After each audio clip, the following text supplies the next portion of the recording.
Tonight, we're talking about making Black empowerment into a business and how profiting that way ultimately destroys our efforts. Now, we already know that there's no shortage of pocket watchers and people making videos about who's scamming who and so on, but I think this is the only video that's ever going to put this particular subject into any kind of actual perspective. Before I move on, I'm pretty certain there's something that none of you know, but you're going to have to buy half a clue about in order to understand the rest of this video. Did you know that the Black First grassroots might just be the absolute last group in Black history that may be able to stop white supremacy?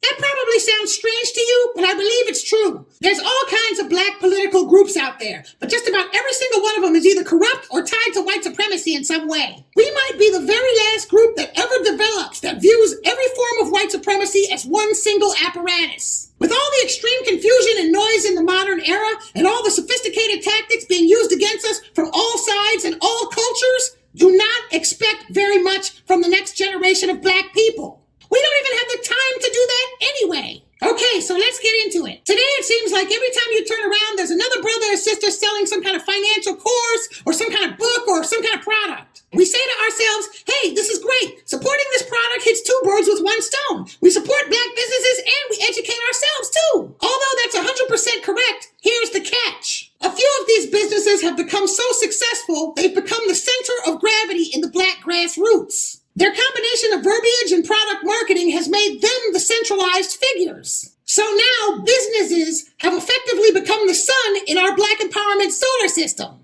Let's say one of those businesses is selling 1,000 books a month. 1,000 books at $20 a piece. That's $20,000. That's a lot of money. Now, let's say the B1 grassroots has to make an emergency pivot in the opposite direction of their business goals in order for us to be successful. Now, the center of influence in our movement has to make a business decision. Support that move towards Black empowerment or use their massive influence to keep us focused on buying those books? Which one do you think they're going to choose? When you compare this situation to the pulpit pimp preachers and the do-nothing Black politicians, they're all in the same realm. They all have the potential to mislead for personal gain. To add insult to injury, we've all adopted this leaderless movement philosophy. Whether it's by accident or by design, the leaderless movement concept allows the businesses that have become the center of our movement and its philosophies to operate with impunity. This constitutes the destruction of the entire movement because now the majority of us are orbiting a center that has zero responsibility to anything or anyone but its own business objectives and pursuits.